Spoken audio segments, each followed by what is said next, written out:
នេះក្របឃ្លីតើមិនតែឆាក្របឃ្លីទៅចេញមកហូបវិញនេះក្របឃ្លីនោះអូកញ្ញាញ់ខួរបាត់ហើយខ្ញុំចុះនេះក្របឃ្លីច្បាស់កន្លែងនេះស្រួលមួយយ៉ាងដែរដល់ពេលចឹងទៅទៅទិញអាក្របឃ្លីហ្នឹងមើលនេះរបៀបដូចនេះ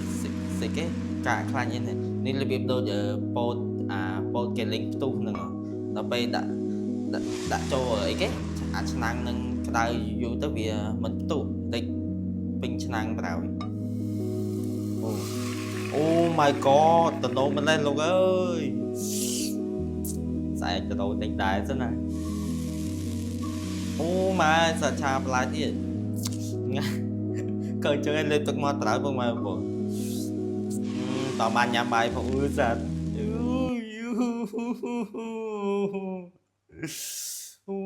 ពុកម៉ែបងប្អូននេះទៅតាមម្ហូបតំណងគួរ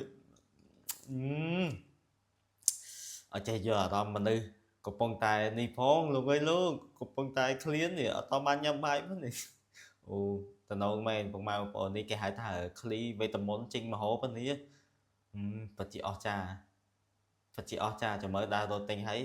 ដាក់វាក្តៅហើយរិចចេញមកសើម្ហូបឆ្ងាញ់ចាក់ឲ្យឆ្ងាញ់ស៊ីបណ្ដោយ